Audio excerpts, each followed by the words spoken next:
All right, welcome back, welcome back. This is part 14 of a series in trying to use factoring or the different types of factoring in order to find zeros. And so I'd like to continue on discussing how to factor using perfect squares, right? These are special products. All right, so here we have 4x squared minus 16y squared. What I'd like to show you in factoring these in any expression or equation, you want to use greatest common factor first. You want to kind of check to see what can I divide evenly into both of these terms, 4x squared and negative 16y squared.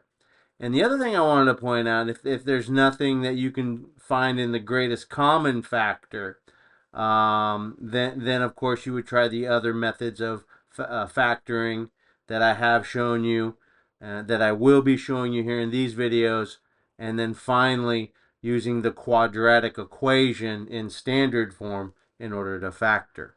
So let's move forward. When working with perfect squares, you can see here, this is an x squared, and this is a y squared.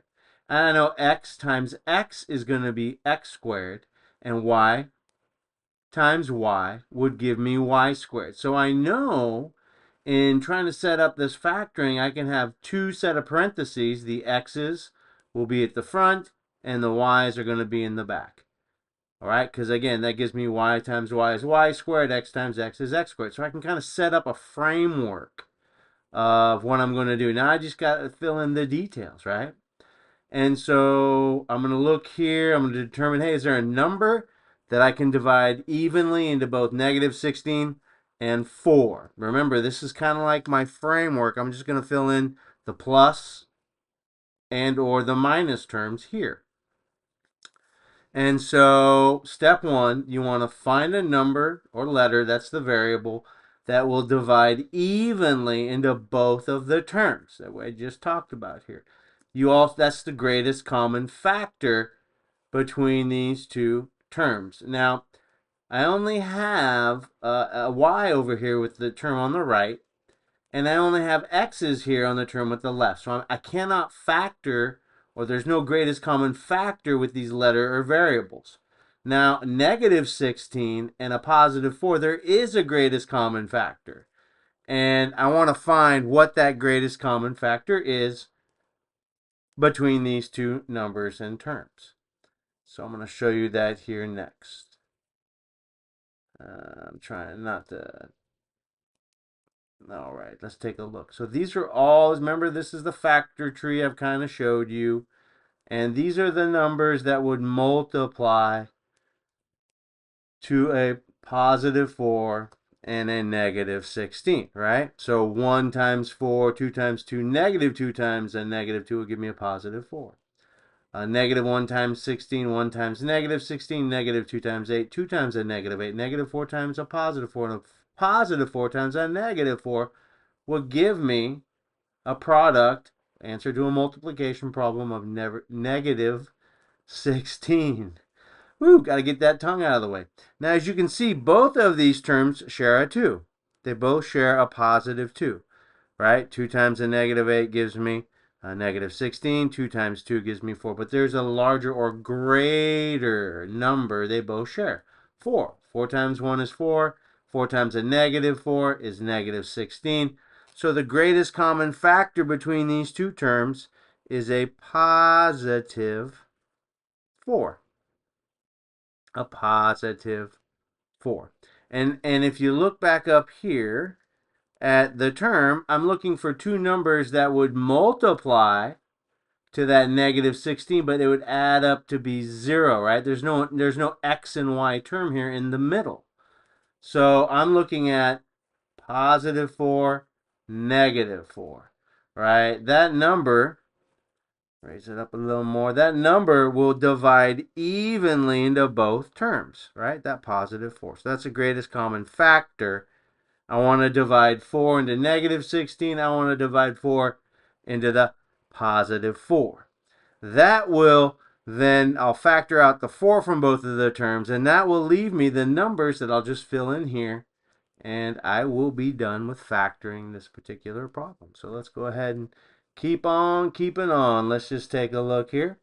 As you can see, 4 and 4 will be divided evenly into both of those terms. And I'm showing you here that, again, we have that -4 here. And what two numbers would multiply to a -4? Because if you remember, these, we're going to take the terms inside the parentheses and put them into two parentheses, right? And we've already factored out that 4, so it goes on the outside. What's remaining? 4 divided by 4 is 1, x squared, plus a -4, right? -16 divided by 4 is a -4, attached to that y squared. So again, there's no number here in the middle. What two numbers would multiply to a -4 but add up to be 0? And as you can see here, this is another factor tree of -4. And I have these two numbers here. Oh, excuse me. Pardon me. A -2 and a +2 will multiply to a -4, but they'll add up to be 0, right? So these two numbers will go inside the parentheses. The two parentheses here will be a +2 and a -2. And remember, from above, we've got an x and an x. We have an x and an x, and then a y and a y. And then these two numbers here will fill in the gap, which I'll show you on the next page. And don't forget, we factored out that 4. So the 4 that we divided into both of those terms stays on the outside. I'm showing you that here. Okay.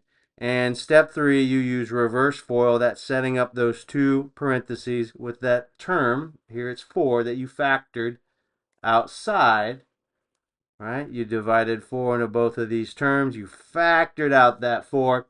That 4 is going to remain on the outside.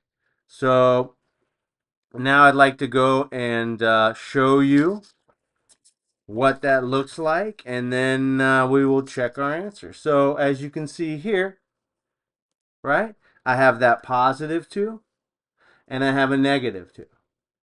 Remember, I had an x times x is x squared, right? And so that +2y times a -2y gives me a -4y squared. X times x gives me x squared. So x squared plus a -4y squared is what you had seen on the previous page. And of course, what did I factored out? The greatest common factor of 4 earlier in those two terms. So that 4 has to stay with us. This is going to be your answer. And in the next part, the next video, I don't like to rush through things, and I've got a limited time per video. What I'd like to do is show you how to check your answers to make sure that these are the correct answers. All right. Thank you for joining me. Math is easy. Take it step by step. Let's check this answer in part 15 video.